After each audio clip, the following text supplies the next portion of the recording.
और उसका पहला टॉपिक है एटम, उसके बारे में बात करेंगे।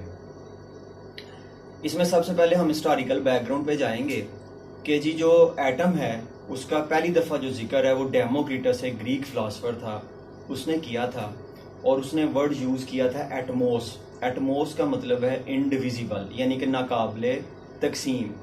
डेमोक्रिटस का ये कहना था कि अगर आपके पास आयरन है, लोहा है, और आप लोहे को डिवाइड करना शुरू करें तो उस वक़्त की जो टेक्नोलॉजी थी, ये जो बात है ये कबल अज़ मसीह की है, यानी कि हज़रत ईसा की पैदाइश से तकरीबन 370 साल पहले ना ये डेमोक्रिटस जो है ये फोत हो गया था। ये तब की बात है। तो उस वक़्त जो हमारे पास नॉन मेथड थे ना मेटल को डिवाइड करने के, उस तरह से अगर हम एटम को, आयरन को डिवाइड करें तो एक वक्त आएगा कि छोटा सा पार्टिकल बचेगा जो आगे डिवाइड नहीं हो सकेगा। उसको हम कहते थे एटमोस इनडिविजिबल। तो एटम का मतलब है नाकाबिले तकसीम। इसके बाद जो है एटम के बारे में हमारी बुक में तीसरे पैरे में दिया गया है 19th सेंचुरी 1808 जॉन डाल्टन, कि जॉन डाल्टन एक इंग्लिश स्कूल टीचर था, उसने पहली दफ़ा अटॉमिक थ्योरी पेश की। और उस अटॉमिक थ्योरी का पहला पॉइंट ये था कि जितने भी एलिमेंट हैं उस वक्त कोई 50 के लगभग 60 के लगभग एटम एलिमेंट जो है उनका पता था। तो वो जो एलिमेंट हैं वो तमाम के तमाम एटम से मिलकर बने हैं। सबका छोटा छोटा ज़रा जो है वो एटम है। दूसरा उसका पॉइंट ये था जी कि एटम जो है ना वो इंडिविजिबल है, वो आगे जो है वो डिवाइड नहीं होता, फर्दर जो है वो ब्रेक डाउन नहीं होता। यही वही डेमोक्रिटस की बात। और तीसरा ये पॉइंट था कि एटम जो हैं डिफरेंट एलिमेंट के आपस में एक डेफिनेट प्रोपोर्शन में, एक फिक्स प्रोपोर्शन में मिलते हैं तो एक नए कंपाउंड जो है वो बनता है। पानी बनाना है तो 2 हाइड्रोजन के एटम लें, एक ऑक्सीजन का एटम उसमें मिलाएं और पानी बन जाएगा। लेकिन अगर आप 2 हाइड्रोजन के एटम लेंगे और एक ऑक्सीजन का एटम, 2 ऑक्सीजन के एटम लेंगे तो फिर वो हाइड्रोजन पर जो है वो बन जाएगा, फिर वो वाटर जो है वो नहीं बनेगा, वो हाईली ऑक्सीडाइजिंग स्पीशी बन जाएगा हाइड्रोजन पर, क्योंकि आपने प्रोपोर्शन चेंज कर दिया।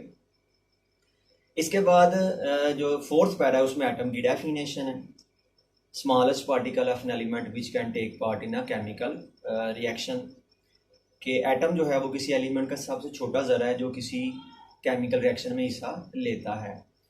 नोबल गैसेज 6 हैं, helium, neon, argon, krypton, xenon, radon. ये सब एटॉमिक फॉर्म में होती हैं, यानी कि इनके अलग-अलग एटम होते हैं। लेकिन इनके अलावा बाकी 112 एलिमेंट हैं, 118 मौजूदा नॉन एलिमेंट हैं। तो वो जो 112 एलिमेंट हैं वो आपस में 2 एटम मिलके, 3 एटम मिलके, 4 एटम मिलके मॉलिक्यूल बना के जो है वो रहते हैं। इसके नीचे वाले पैरे में हमें ये कहा गया जी कि जो एटम है ना उसके 3 फंडामेंटल पार्टिकल्स, इलेक्ट्रॉन, प्रोटॉन और न्यूट्रॉन। इसके अलावा कुछ और पार्टिकल्स का जिक्र है, उसमें हाइड्रॉन है, न्यूट्रिनो है, एंटी न्यूट्रिनो है।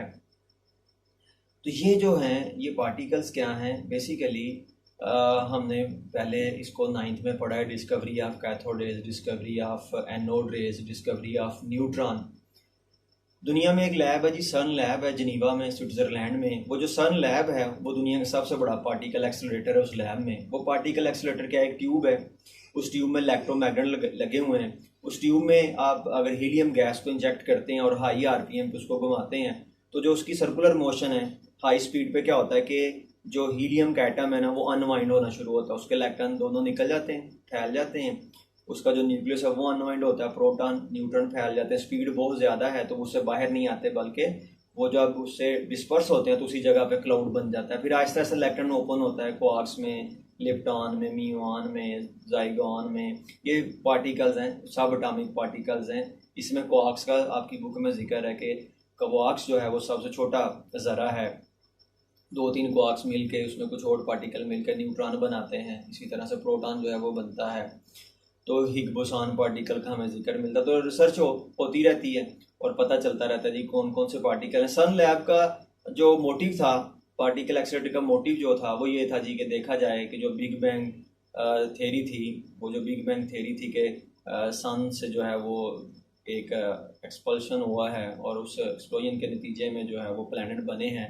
तो हमारी अर्थ जो है वो जब पहली दफ़ा वजूद में आई, गैसेस आपस में मिली, तो पहला पार्टिकल क्या बना कि आगे फिर वो चेन चलती गई और वो जो फिशन रिएक्शन हुआ है वो क्या था उसको जानना चाहते थे। नहीं अभी तक पता चल सका, लेकिन उसके नतीजे में बड़े सब एटॉमिक पार्टिकल्स का पता चला, अल्फ़ा बीटा गैमा रेडिएशंस का पता चला कि इनको हम जो है वो खुद कंट्रोल कर सकते हैं। जरूरी नहीं कि हम रेडियो एक्टिव मटीरियल से इनको खुद भी बनाया जा सकता है, कंट्रोल किया जा सकता है।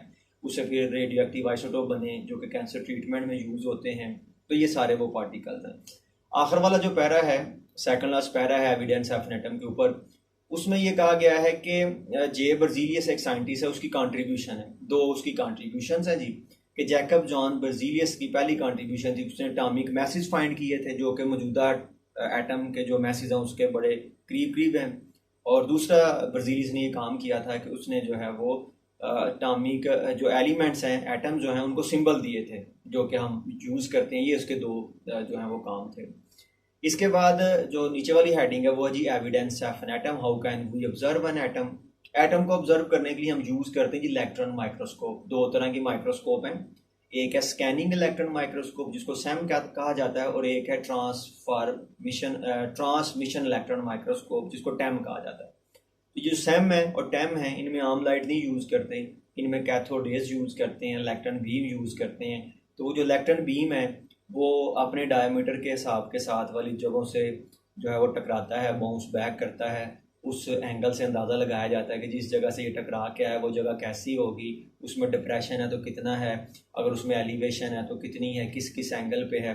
तो हमें सरफेस के बारे में या किसी चीज़ के इंटीरियर के बारे में पता चलता है। स्कैनिंग से सरफेस को स्कैन करते हैं और ट्रांसमिशन से किसी चीज़ में से उसको गुजारा जाता है इलेक्ट्रॉन का, तो उसके अंदर जो है कहाँ पे कौन डेंस पार्टिकल है और कहाँ पे कोई लाइट पार्टिकल, उसका हमें जो है वो पता चलता है। तो सिंपल सा आंसर है जी कि we can observe an atom by using electron microscope because it use a beam of electron instead of visible light. जो आम माइक्रोस्कोप है जो बायोलॉजी लैब में आपने देखी है, यूज़ की है, उसमें हम सनलाइट यूज़ करते हैं या वैसे ट्यूबलाइट यूज़ करते हैं।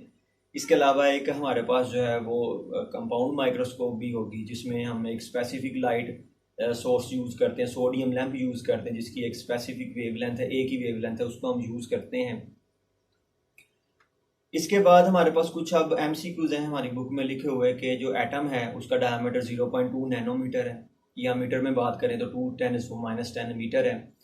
फिर आगे बात की गई कि एटम के जो मैस हैं 10⁻27 से लेकर 10⁻25 kg तक होते हैं। एटम का मैस हम kg में या ग्रामों में या मिलीग्रामों में नहीं बताते, बल्कि वो हम बताते हैं AMU में, एटॉमिक मैस यूनिट के। उसके एटॉमिक मैस यूनिट के बारे में लिखा हुआ है कि 1 AMU = 1.661 10⁻27 kg। इसको ग्रामों में बताएंगे तो 3 कम कर लें -24 ग्राम आ जाएगा, 3 और कम कर ले तो मिलीग्राम में आ जाएगा, 21 आ जाएगा। और आखिर में जो चीज़ याद रखने वाली वो ये लिखा हुआ है हमारी बुक में, पंजाब टेक्स की जो बुक है उसमें लिखा हुआ जी कि 1 जो है ना हमारे पास फुल स्टॉप किसी बॉल पॉइंट का, पेन का, ये मेंशन नहीं है बल्कि किस चीज़ का वर्ड, इसलिए लिखा हुआ जी कि एक जो फुल स्टॉप होता है ना उसमें 2 मिलियन एटम आते हैं, यानी कि 20 लाख एटम आते हैं। एक आपको विजन देने के लिए कि एटम इतना छोटा होता है कि एक जो फुल स्टॉप आप लगाते हैं उसमें भी 20 लाख एटम जो है वो आते हैं।